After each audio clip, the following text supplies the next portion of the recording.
观众朋友，早，欢迎收看3月2日公视台记台早起新闻，我是陈怡芝。新闻一开始，先来关心昨暝6点外，花莲发生地震，岁数规模5.3，震度上强有4级，伫花莲、南投、台中和宜兰。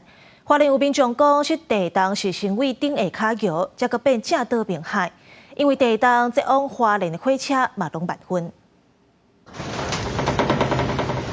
镜头又甲真厉害！21暗6点49分，花莲秀林乡发生规模5.3的地震，全台湾各地拢有感受到。其中花莲、南投、台中甲宜兰上大震度4级，而这种上坏的花莲又甲上严重。有人阁听到地牛伫咧吼。2秒钟的地鸣，突然整个房子在摇。这次摇的是怎么这样的状况？是先跳一下，再左右晃。最近这边地震是不是很多？有，最近比较频繁哦。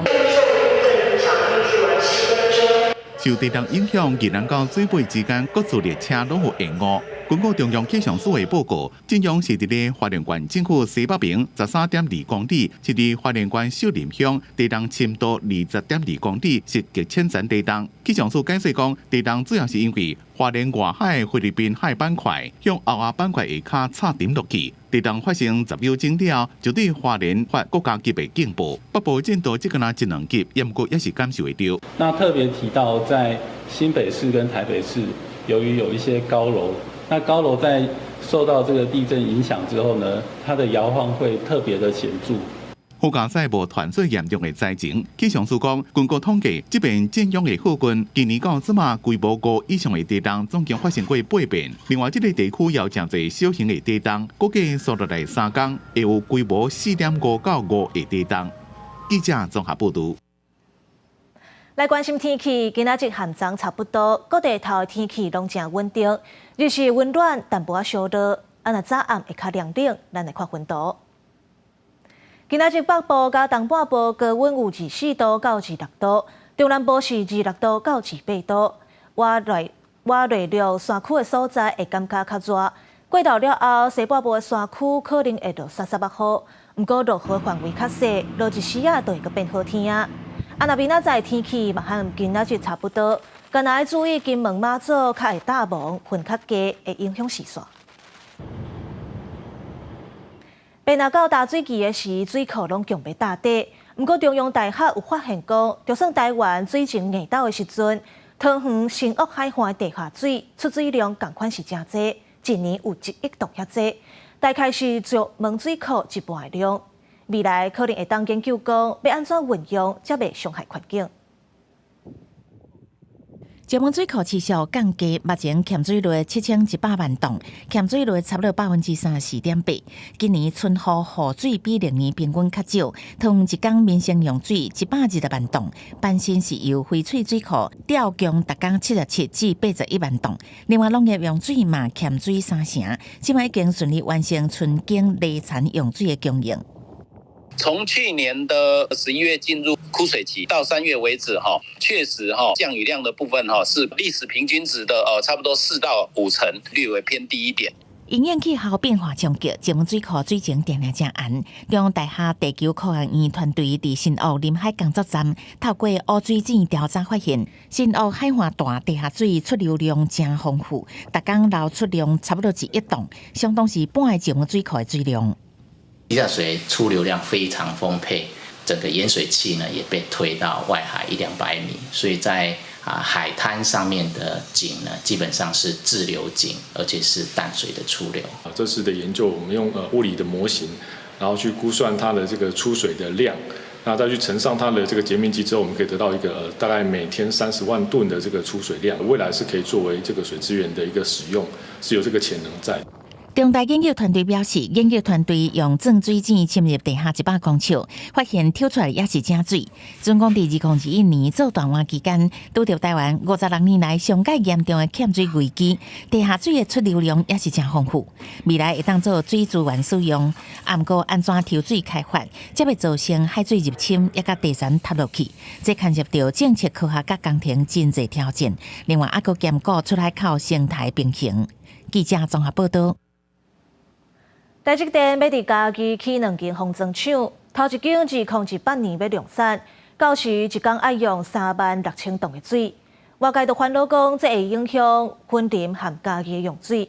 经济部表示，台积电未来主要的水源是再生水，短期内会先调家己的水来补。啊，若婚林的乌山水库若准有涨，才会调倒过来。乌山水库旁边的草坡啊是发甲真旺，今年寒人的打水期雨较少，南区水资源分数量早做准备，调拨婚林乌山水库、甲台南詹文水库、乌山头水库的水源来支援家己。不过调度嘛显示欠水的问题，因为台积电两间先进风装厂拢要起伫个家己关，头一间按算2028年量产，到时每一天需要36000吨的用水，互外界烦恼会引起婚林家己抢水的疑虑。湖山水库当时兴建的一个基本的条件跟原则哈，我想我们不能忽略哈，当时民众的提出来的意见，我们是提供民生用水，并不提供工业用水。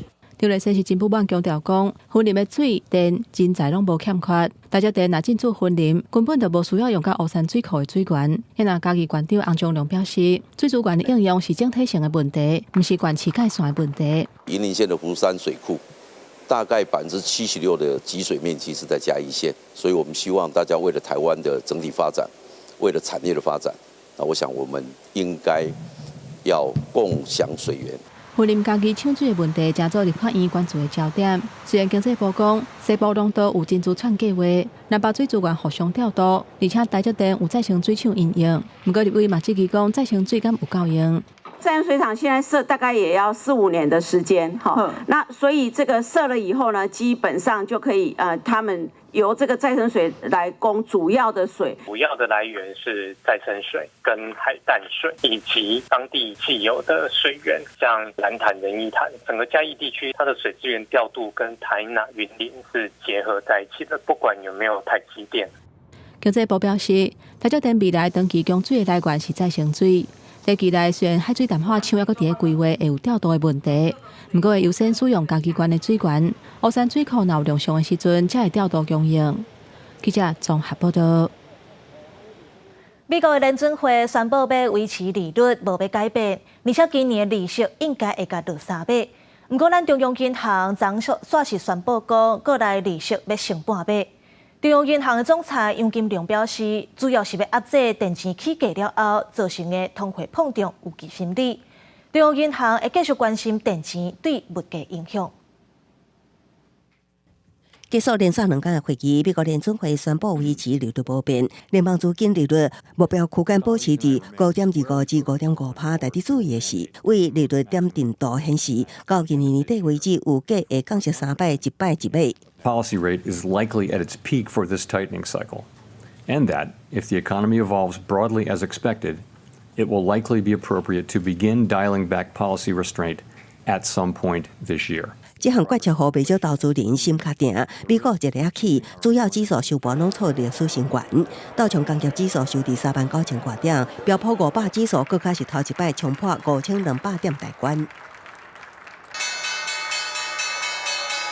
联准会消息，美国一日大起也带动台股早盘跳空开悬行悬，收盘大起414点，收伫20199点，创台股历史新高，成交台新台票4860亿。不过，国内央行理监事会议经过4点多钟的讨论，考虑电价发起推升通膨压力，是市场料想未高，宣布3月底起利息半码。中贴利率起高2%，这也是去年第2季以来头一摆起利息。同时，央行上修今年咱国消费者物价指数到2.16%，有望突破通膨警戒线2%。今天的理事呢，也都非常的赞同哦，就是说中央银行在这一次呢。因为就是说是通膨预期，我们调升是一个宣示的效果。明年的经济成长率我们是稍微上调哈，稍微上调哈，3.25。那我们会持续的来关注哈，就是说电价调整、近邻转型对国内通膨的后续发展。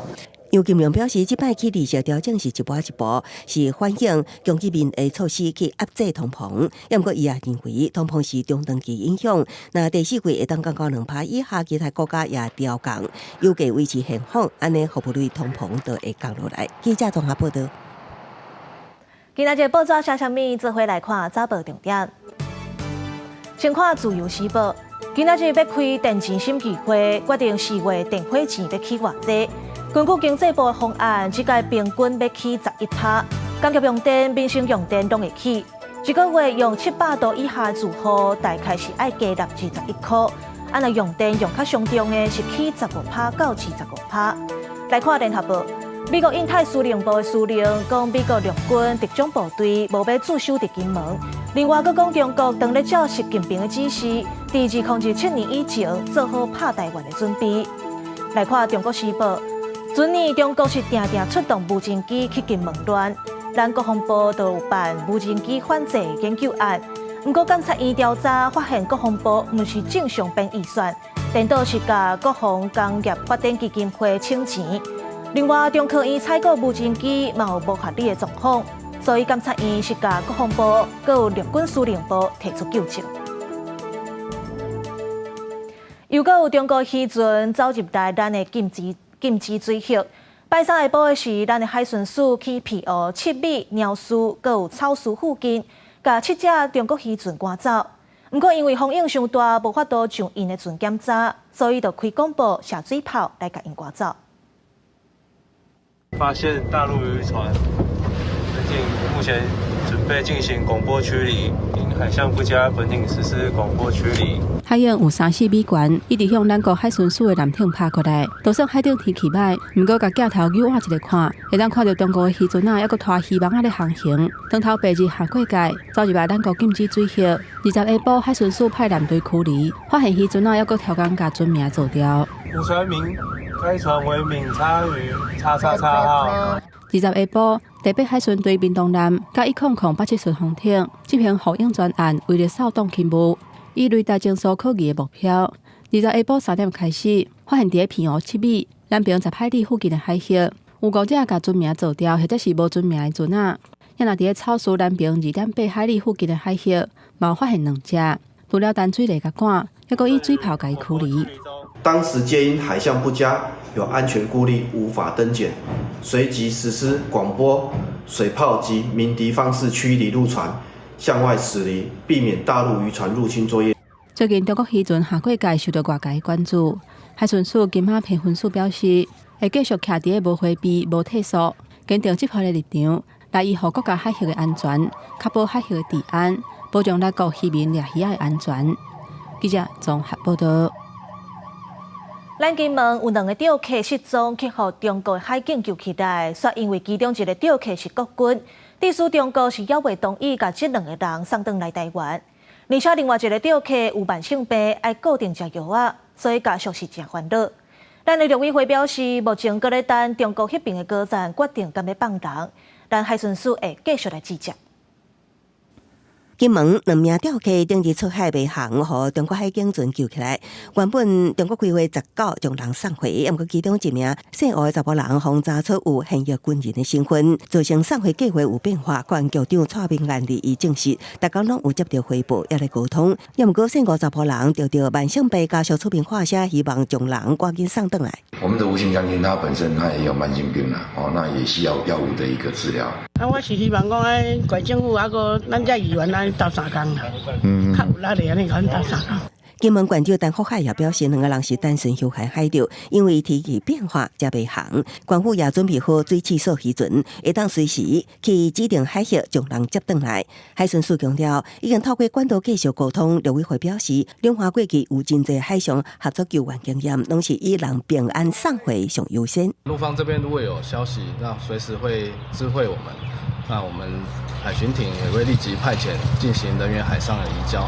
我们海巡联系的结果，对方表示说上面还没有做出决定所以还没有办法顺利的接回我们的2位民众。两岸合作的经验告诉我们，这个送还的过程并不是会构成什么样的困扰？陆委会表示，2月14日，中国渔船并船案了后，各连续发生波罗海共同搜救以外，有注意到中国回应转做较积极正面，是正向发展，也显示对华认知3不准涉及违法。最近中国保监部门拢公告加强处理3不准，未来不幸事件有希望会当明显减少。另外，进前中国抽沙船定越界违法抽沙，陆委会强调，伫咱国几摆抗议了后，对方有加强管理，双方共同组织违法行为也是集中合作。记者综合报道。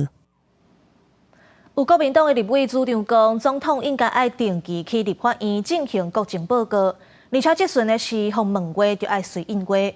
立法院秘书长周万来表示，宪法的条文用词无共，而且美国甲法国嘛无问话随应话方式，安尼做可能违反宪法的义务。总统去立法院国情报告，甲要顺达用啥物款的模式，引发朝野的争论。立法院司法委员会2日邀请立法院秘书长周万来专题报告甲质询，对部分国民党立委主张总统应该定期去国会报告，而且采随问随回答。周万来伫书面报告当中，以宪法条文用语无共，点出可能的疑虑。美国及法国的国情咨文之实施经验尚未见及时询答方式，未来我国国情报告是否采行不同的询答模式，仍有待委员共识决定。司法院指出，就宪法征收条文第4条第3项，总统去立法院进行国情报告加询答的方式的规定，也无相关的解说或者是裁判。不过，民进党立委张嘉宾批评讲，2000年修宪，主动时国民党是多数，官邸后壁迄段并检讨国时提供建言，都是迄当阵方提掉的。条文的检讨国是提供建言不一样了。我们在2000年的时候单一党过身份章，那国民党是不是也同意删除后段？会经过这样的调整，是国民党当时也同意的。结问急答的情况下，他对于官员有一些羞辱，总统在议会上面被人家羞辱，这是我们要考量的。很多时候同问同答会变成总统的一个秀场，因为你没有办法问倒他。当时的柯建铭说啊，马英九到立法院进行国籍报告，必须采取即问即答，否则根本没有意义。朝野立委讲红唔来食的，在礼拜5立法院议会总质询，发现立法院长韩国瑜宣读唱名3届了后，宣布无到位委员跳过，引发绿营控诉没收质询权。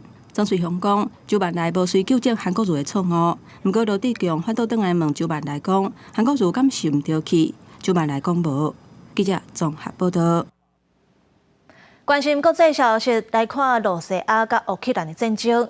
罗西亚日是向乌克兰的首都基辅射31粒飞弹，加载是拢去互乌克兰的防空系统拍落来。不过，这飞弹碎片落落来，继续流啊厝，至少有13个人受伤。空袭警报响了差不多3点钟，俄罗斯射过来飞弹，甲基辅的天顶照甲光影影。乌克兰官员讲，31粒射过来飞弹拢互防空系统挡来，但是飞弹全体射来了，有人讲到见证不10几个人受伤，包括3000个囡仔在内，大约25000人秘伫咧地铁避难。美国国家安全顾问苏利文访问基辅，人家都走，俄罗斯飞弹就射过来，乌克兰这么正欠武器。The existing air defense systems are not enough to protect our entire territory from Russian terror. Ukrainians need to see the EU getting closer. 民众看到大包细包伫封锁线外口，看到家己被摧毁的厝，见到不得破的规拢进水，涂骹这坑正大坑。І просто вибуховою хвилею вибило всі вікна в будинку з тієї сторони, де це сталося. 基辅被攻击的前一天，俄罗斯总统普京就讲，要用同款手段报复乌克兰最近对俄罗斯边境贝尔格罗德的空袭。Конечно, мы можем ответить тем же можем ответить. И по гражданской инфраструктуре, и по всем другим объектам подобного рода, по которым противник наносит удар. 欧盟各国领导人2月伫咧布鲁塞尔一场峰会，正考虑用新的方式协助提高生产武器弹药的量。俄罗斯目前将注意力拢转到乌克兰其他城市，用无人机甲导弹上准这款目标。公司新闻黄文玲编辑。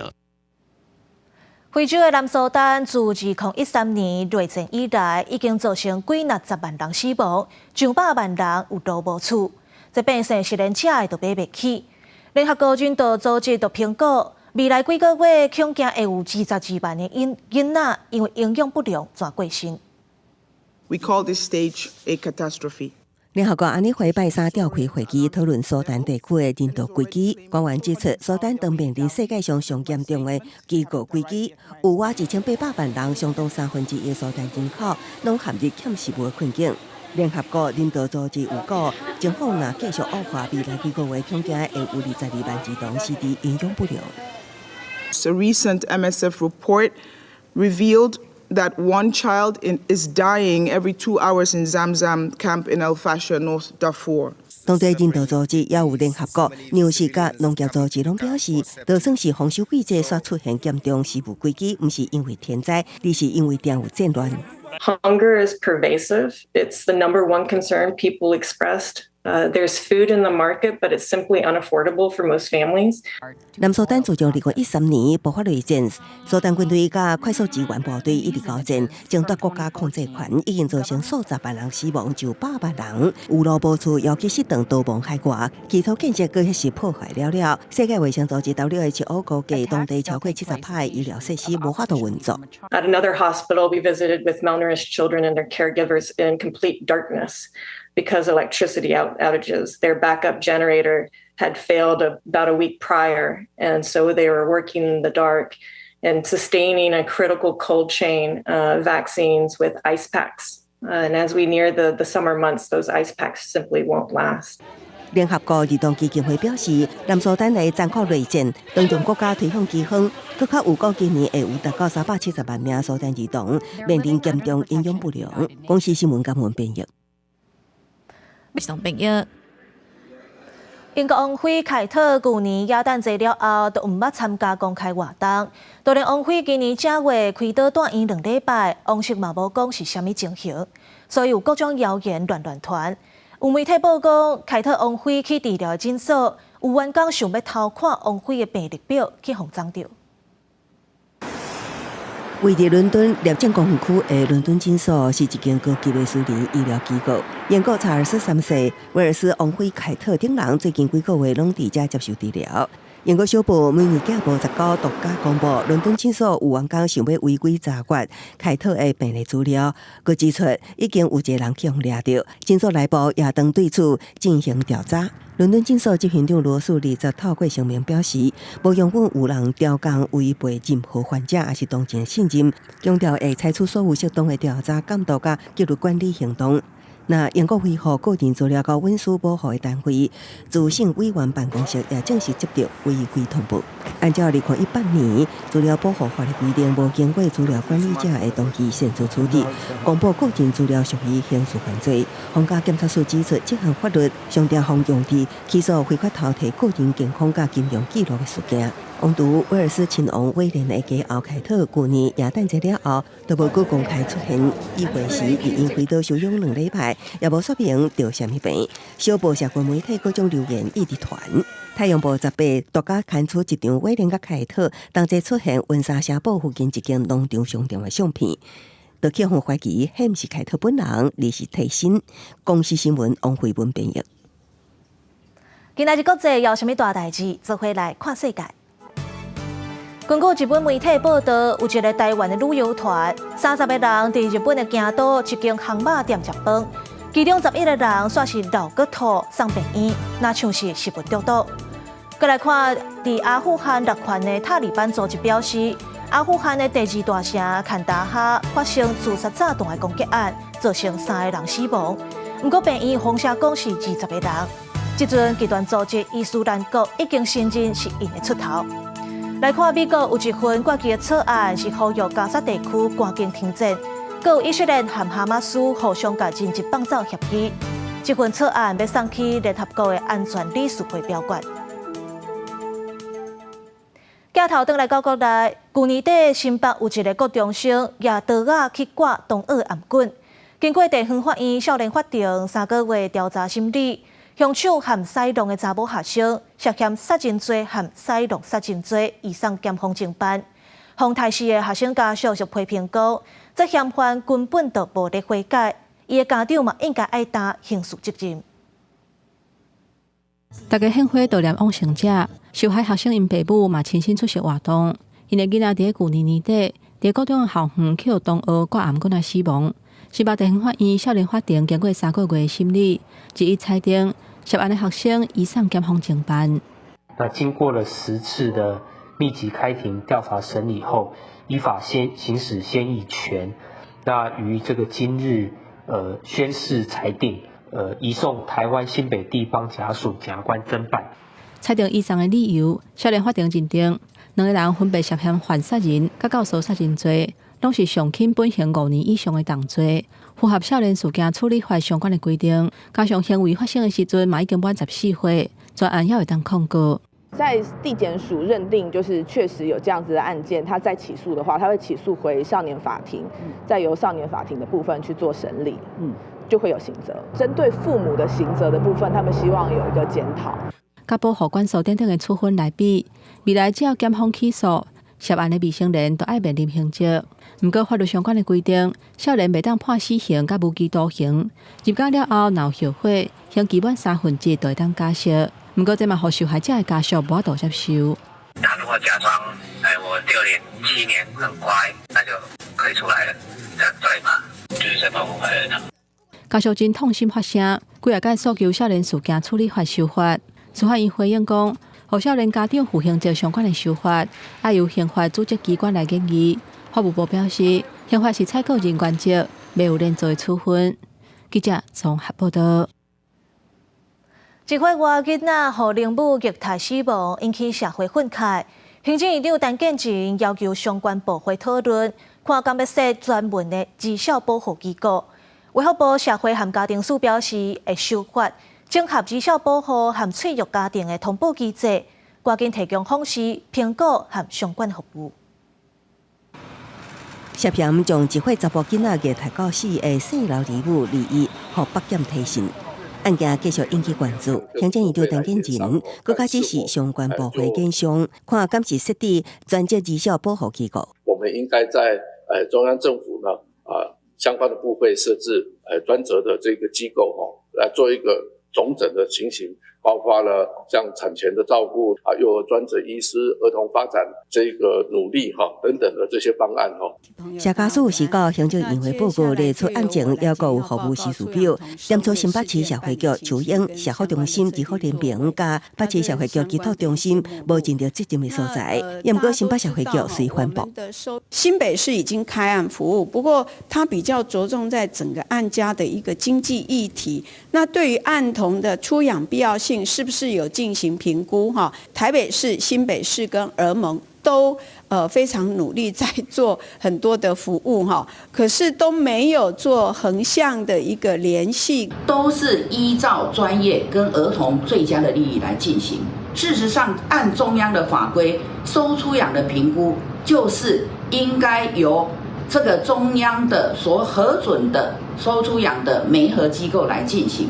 卫福部强调，在收出养儿童方面，会强化地方社政主管机关角色，佮由地方政府评估出养必要性，佮安排出养进程、安置照顾服务，同时也会修法整合儿少保护佮脆弱家庭通报机制。需要有一个保姆证更新的机制，政府去投入更多的经费，提高这些访视员或者是社工他们的薪资，增加员额，访视高，它可以去减少孩子被不当对待的机会。学者点出儿母登记证的更新机制，甲社工订立参薪水待遇调整议题，建议相关单位思考。另外，日后点评要安怎处理主管机关之一的教育部指出，会以暂缓发展法，甲卫福部进行专案检查，了解敢是违规，若限期无改善，上当会当废止设立。记者综合报道。新住民除了语言未通、文化无同，若拄着法律的问题，嘛定定找无人问。中华县新住民家庭服务中心独甲公益律师合作，提供免钱的咨询服务，来保障新住民的权益。律师解说法律规定，按打证书，这位新住民的后生出车祸，但是伊对交通事故的处理流程无了解，所以来向律师请教。因为阮家车祸嘛，车祸我嘛对台湾的法律我拢唔捌，我是讲爱问清楚看，我因为阮家即马拢伫北无法度叮当，因为我嘛唔捌，好尾来我想说，上好去问律师问清楚，因为莫甲人后白过。根据内政部到今年1月统计，台湾寄出的新住民人口有59.3万人。律师表示，新住民确实咨询的法律问题有婚姻、监护权、亲子关系等等，尤其若拄到爱行法院，大部分的人拢会紧张，所以律师毋但爱提供法律咨询，也爱按答个案的情绪。来先该按答，第二就是讲互伊了解相关的状况是安怎，爱逐讲，伊要伫的迄个需求到底是啥物？为民事、为刑事、为行政责任各方面去甲做解说。这几年来有更较侪查甫的新住民来到台湾，但是咧问这个法律问题，大部分咱是讲咱是查某的这个新住民，我嘛希望就是讲咱这个查甫的新住民嘛会使知影这个资讯，嘛会使来利用咱这个服务安尼。新住民家庭服务中心表示，这几冬来讲，逐年差不多会有30-40个新住民来问法律问题，因冒翕法律的影片，翻做印尼话、越南话等等，帮助新住民了解台湾相关的法律知识，互因知影如何保护家己的权益。记者杨淑成中华报道。高雄最近有民众反映过，若是摕悠游卡去做轻体，一定爱录卡，若无卡片会封锁起来，都袂当搁坐火车甲坐运啊。高雄轻体因为收费免满过路，就落车拢爱伫外地录卡收费。若是袂记伫录卡，票卡就会封锁掉。锁掉票卡，敢会当坐其他交通工具呢？有民众就发现讲，摕悠游卡坐轻体，无设置封锁卡，煞袂当坐火车甲高雄坐运。若是一卡通就会使。实际问民众，大家拢毋知影两张卡若是封锁卡有啥物差别，认为应该爱加强宣导。一卡通安尼比悠游卡更较好啦，我是感觉安尼。如果悠游卡被锁卡的话，然后其他都不能搭，那如果一卡通都是被锁卡还可以搭捷运的话，我觉得这比较方便。或许可以把它结合在一起，可以宣导一下，或是再贴一些公告，然后告诉一下民众该怎么去处理这些方法。目前悠游卡甲一卡通总共已经发出2亿多张。一卡通的公司表示讲，因为2间公司设计本地就无共款，若是一卡通封锁卡，摕卡去坐高雄捷运甲台铁是无影响。毋过若是悠游卡，敢会当坐台北捷运尔尔。而且民众爱去轻铁站改卡，才会当继续使用。不管是高雄轻轨、高雄捷运，或是台铁，其实都是我们配合的特约机构。那不管是在营运规则，或是说在合约，或是说交易的一些资安上面，我们其实都是对应主管机关这边合法合规去进行相关的一些流程设计。所以其实在各个运具或是说服务通路上面，都有对立的独立性、独立的运作。国际公司提醒，若是民众坐轻铁卡封锁掉，搁去轻铁站撸一摆，国际公司也伫6个捷运站设轻铁改卡机器，方便民众使用。记者钟义辉、邱昭勇高雄报道。宜兰的殡仪馆圆山福园，昨有家属办告别式烧金纸，结果这金炉那像是被堪起温度伤悬煞爆炸，就角落落来去喊着一个13岁查某囡仔，甲一个64岁妇人人。这宜兰殡葬管理所讲会负责赔偿。金炉头前打暂停使用的广告，这是宜兰宜山福园。这个金炉是予家属烧纸钱予往生者的。离伊下昼4点外，敢若是温度伤悬挡袂牢，厝顶的红门土壁块伫顶头落来，2个人受伤送病院。烧伤苦，啊是安怎会去绑起来？无，伊是为烧的时阵啊，从啊直接升落来。64岁干女士倒脚的脚头骨互落来红门土讲着伤，想到就惊。另外，迄人阵也伫咧现场参加阿祖告别式的13岁查某囡仔，倒边目睭尾被讲着伤，头粉走入去目睭内底。那时候掉下来的时候。是什么感觉？会有进去嘛？所以大部分伤到眼睛啊。员工检查金炉，发现有家属一边放9箱莲花塔入去烧。民众因为烧了大量的莲花座，那莲花座这个数量大概比平常大概多了4-5倍的量之多，那造成我们的金炉它承受不住那个高温，那造成了那个炉具最上方的一个屋顶的部分爆裂。管理福园的宜兰殡葬管理所表示，会负责医疗赔偿的责任，同时也会全面检查园区内面其他的金炉，修理也有提升动管温的程度。记者综合报道。拜三暗时，高雄有一台游览车家己启动高速公路下卡的暗坑，造成1个人死亡，14个人受伤。这司机可能是为着要省时间，煞无注意到这关道限制。警方嘛依照过失致死罪，甲移送法办，落尾是30万交保。若即马也拔出讲，这司机出车时间可能有超过10点钟，目前要等咧调查。先跟他们抱歉。造成伤亡的车祸，游览车公司负责人入内会室内。20暗时出代志的游览车载客去阿里山佚佗一天，法庭经过仁武区水公路暗坑后亲像为着省时间，提早切入敢2公尺悬的基慢车道，才发生意外。司机后亲像透早5点外就出发，到发生代志的时阵已经超过15点钟，要超时的记录。我们就是配合检调单位下去做了解，这样啊。高雄市路工局派员路检，要调阅出勤行车记录这资料，配合检方侦办。游览车业者是讲，一日游差不多10点钟，无排除路途因为中背起变速，也是车速唔敢开紧这个原因前沿，会配合调查，嘛会负起赔偿责任。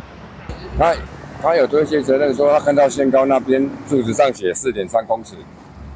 但是那边是写桥下啊，你桥上这边明明就写得很清楚啊。他说看不清楚，这么大他看不清楚也没办法。根据了解，司机导游做笔录的时阵，拢表达对路况无熟，不过死者家属不满司机需要完全无会识的，嘛这支路况无熟是借口。而早起检方带司机重回现场，搁测量暗坑的关道，司机互警方依照过失致死罪嫌移送，询问了后30万块交保。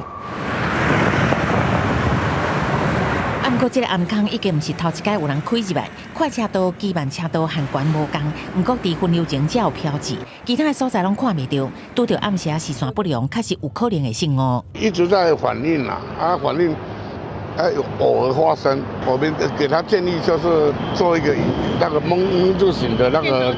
公路局南区分局回应，暗坑设置警示标志的管辖权伫顶政府。高雄市长陈其迈讲，市政府重视整体交通安全，各种无共的死亡车祸也是交通事故，拢会找原因积极改善。记者综合报道。清明要到啊，有真侪人会去陪墓，不过若要烧香点火，都要特别注意。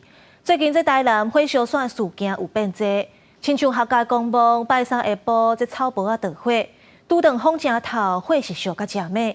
警方调查了后，才发现是一个查甫人去陪墓放火烧草，落尾是依照公共危险罪嫌，甲伊移送法办。消防人员救水线，紧甲墓仔堡边仔火拍花，不过这边拍花，另外一边煞烧起来。你别下来，陪墓就爱烧物件。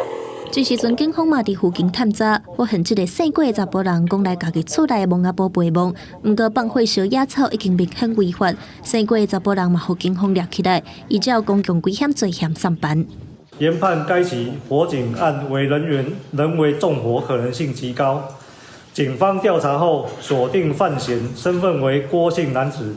清明日要到，台南市各地出现火烧堡的状况明显变多。经过消防局统计，为元宵到今收到137件火灾通报，伫墓仔堡放火烧草就有105件，占77%。以最近一礼拜来看，就有52件。其实公部门有针对墓仔堡定期派人修剪野草，不过有一寡民众会家己抠，或者是请代工业者整理，所以黑白烧草的状况就真歹管控。木种上面这一些杂草。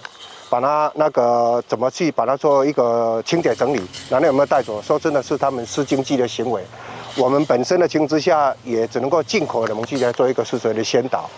真侪人明明知影黑白烧野草唔但违反空违法，更有公共危险罪嫌，所以因为方便放火烧墓仔堡，市府嘛呼吁民众清明陪墓唔通用火烧草，较免犯法个危险。记者文正雄台南报道。新北市香山区的嘉东里最近传出有私人土地妨违法偷盗废弃物的情形，受害地主去市府找相关单位，却拢无人要出面解决，引起地主不满。有议员表示，因为香山区地点较压贴，最近定定拢有这款偷盗废弃物的情形。议员是要求市府要赶紧想办法解决。看到家己的土地互人黑白拼本色，心肝内已经真艰苦。想袂到去向新北市环保局反映，地方政府虽然无派人到现场协助处理，互地主愈想愈气。非常的不理解，最重要的环保局，他们竟接到电话，他们完全无视于这样子通报的电话，那他们是完全没有派任何人到现场。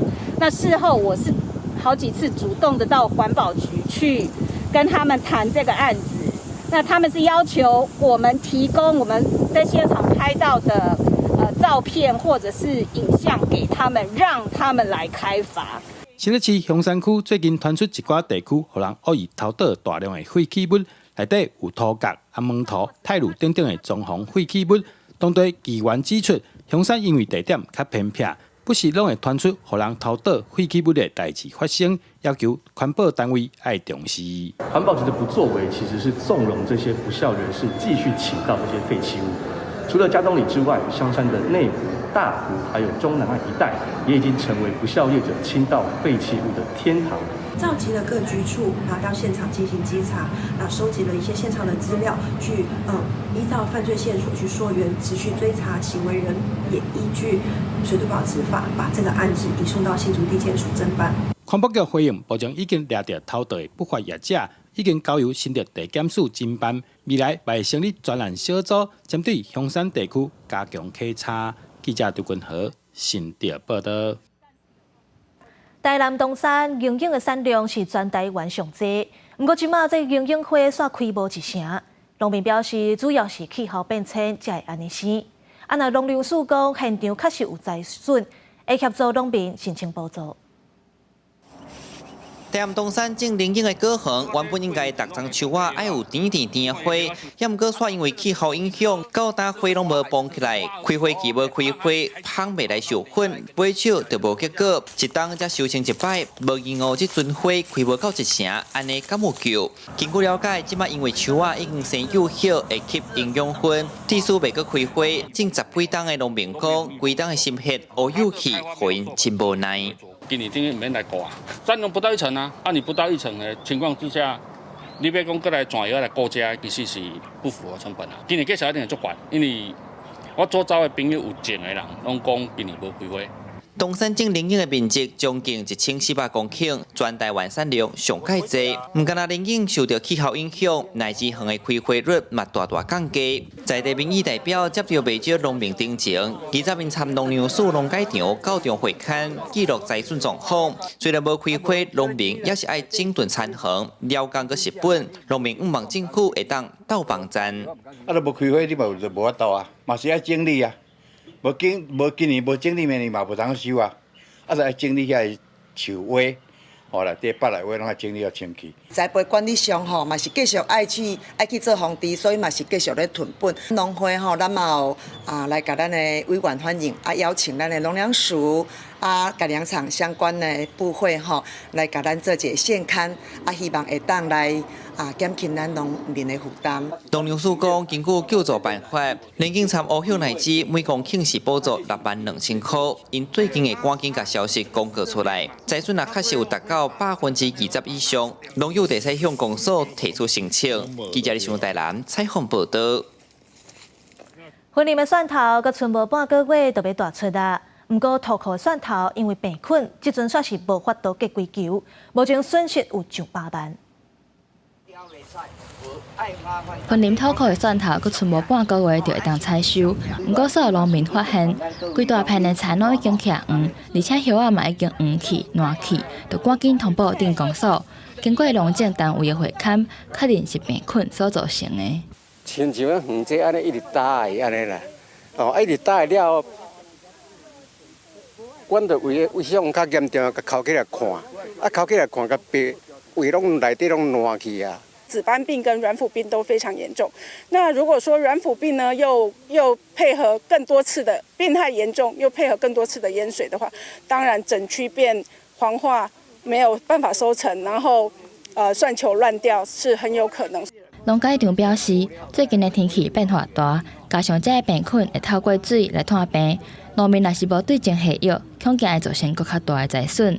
对此，云林县府农业处是呼吁，若是农民有看到倒位有出现病害，就要赶紧通报。土库镇公所表示，经过统计，目前蒜头损失的面积大约是3公頃，了超过8万块。若县府农业处是讲，会阁继续观察各乡镇的状况，避免影响到产量，致使蒜头的价值有起落。记者王伟雄云林报道。来看嘉义闽乡有一间合作社，利用稻草来做草扫啊，会当真做国内一寡包装的材料，佮会当外销去日本，甲农业废弃物变做产品，创造真正环保的循环经济。甲稻草整理好势，佮放入去机器内底编做草扫啊。嘉义闽乡有一间专门做草扫啊的合作社。这稻草唔但拢无压过雨，而且佫经过日头晒过。大工早时啊，合作社人员会去田内底一车一车载回来。疫情了后我即摆今年收60架，我以前拢收130架、150架迄个。其实6、70年代，规个庄头啊拢咧拍草扫啊。嘉义县环保局指出，透过科技设备的协助，嘉义县内收稻草的状况已经比以早改善真多。合作社讲，用稻草拍出来草扫啊，让农业废弃物有机会再利用，也若放火烧掉，唔若无采，佫会造成空气污染。至高的监控点，咱会去看它的，若准天气好的时阵，才会当看到10公里远的露天燃烧。啊，若发现之后，阮当然就会去到现场。啊，有时会用迄个无人机去空拍，看到伊的露天燃烧。你给包咧单咧。他就不怕物件去弄掉、去用破，像中钢伊就是咧拍伊的替芯嘛，啊水泥厂它就在绑它的水管嘛，是保护作用，是属于那个包装材料这一类。一捆一捆的扫啊，拢准备等要交货。这个合作社是台湾目前搁咧生产草扫啊的所在。业者讲，虽然有心想要来延续这个工作，但是欠工人工成本高，互拍扫啊愈来愈歹经营。希望农业单位会当来重视，或者个传统产业有延续落去的机会。记者林慧婷嘉义报道。为着要纪念白色恐怖这段历史，政治受难者拜会总统蔡英文。这5月19白色恐怖记忆日的倡议，唔但是要怀念这阵人，嘛是要让后一代知影威权统治的历史。蔡总统讲会请行政部门来研究。国民政府伫1949年5月19颁布戒严令以后的43年，台湾人民集会结成这基本权利拢冻结。公民团体甲政治受难者组成筹备委员会，倡议甲当年519定做白色恐怖记忆日。总统蔡英文日接见筹备委员，认为记忆日的倡议唔但是缅怀，也是要让下一代会记得威权统治的历史。也提醒我们要将民主前辈的奋斗精神继续传承下去。我会请行政部门依照纪念日及节日实施办法仔细研议，也期待各位我们前辈持续的提供宝贵的意见。包括这个利用单列这的政治受难者，认为把这个记忆日列作国定纪念日，重点是让这个历史唔通放袂记哩。那个记忆如果丧失的话，这个国家是没有历史的。而这一段历史如果被空白的话，那这个国家哪有什么未来的希望？可以让更多人去认知、去了解，也好好记住它，而且呢，从中再去反思。公民团体讲设记忆日，除了各为政治受难者甲家属以外，嘛提醒执政者爱会记得历史的教训。透过电影的方式，结合很多网红、年轻的比较有历史意识的网红。一起来把这个历史记忆用现代的传播的手段方式，把它往下往外去传递。为了反省这段历史，公民团体讲未来会定期举办讲座这活动，佮透过文字视听的形式创作，让后代认捌白色恐怖的无正义，持续深化历史意识，好悲剧袂阁发生。记者综合报道。为着要让更较侪嘉义现代剧的观众，嘛会当接触台湾的传统艺术，嘛让嘉义歌戏的观众去体验现代剧趣味的所在。明华园戏剧总团就甲立光剧团合作，要让观众看到无同类型戏出。转身站好，收身，移交点收。这是立光剧团用舞台剧搬出台湾部合作家段彩华短篇小说《阿盖》的舞台剧。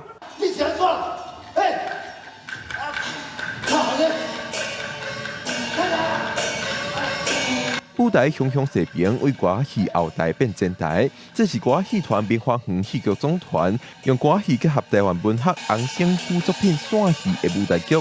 今晚两个剧团下界合作，不只是做伙卖票，也帮观众互相交流。我们这次其实是文学跟现代剧遇到了戏中戏、耍戏，那刚好跟我们押界里面的戏现代剧是非常的吻合，都是文学跨界。觉得我们两团的观众其实有时候是重叠的。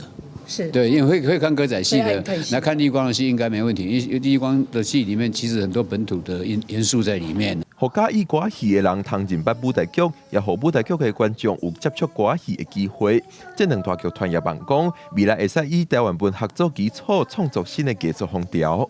我们在刷语里面有提到，能够留下来的，才以后我们就会说它是传统，所以能够存活下来的是传统。任何表演工作者或表演团体，他在经历过所有的磨难之后，我觉得他能够存在，一定有它的必然价值。两个剧团也表示，未来会搭配合作，棉花园演员到立港搬舞台剧，立港演员到棉花园搬歌戏，望互观众有新的看戏体验。记者郭曾准由台北报道。根据美国上新的研究，全世界生囝率长咧降低，到2050年有75个国家人口数会倒救。英国这场红婴仔用品展场亲子互动真温暖。不过，美国华盛顿大学健康指标加评估研究所 IHME 发表伫赤高尖期刊上新的研究，讲全球出生率长伫降低。2021年，差不多一半的国家生育率比替代水平较低，致使人口萎缩。这个比例伫2050年会增加到75%，2100年会达到97%。到时阵，差不多所有国家的人口拢会减少。这种转变的原因真多，包括女性自主提升，甲幼儿经济负担这个条件，拢关系真大。That means people are having children later, but having like significantly lower numbers of children, and it's called the baby strike. Here in Africa, Indonesia, Pakistan, Bangladesh. The discussion there is more about being able to realize their fertility intention. 虽然所有国家的生育率拢伫降低，不过无平均。高收入国家囡仔减上济，面临人口老化甲劳动力降低。产出国家是维持高生育率，是全球主要人口增加的来源。全球的新生儿会愈来愈集中地，面临极端气候、资源不足、政治无稳定、产出甲死亡率影响较悬的地区，重新配置全球经济甲国际力量平衡。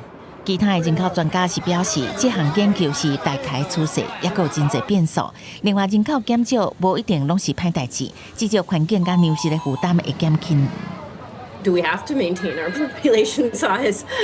Population densities, they all have different sizes. They all have, different population compositions and needs. So I think my first question would be to stand back and say, is shrinking populations a problem? 专家较早发表伫赤高尖期刊的预测讲，世界人口会伫2064年达到高峰大差不多97亿，2100年下降到88亿。另外，高自年的人口展望，而且世界人口伫2080年达到104亿的高峰。未来几十年来，人口数量降低是无法度避免的，各国必须量早因应地缘政治甲经济社会冲击。公视新闻是会中编译。天气报你知，来看各地台温度。北部地区15度到26度，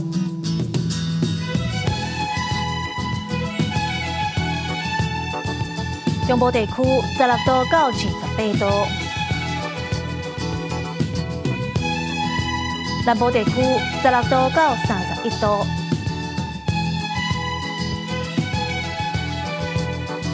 东部地区15度到26度，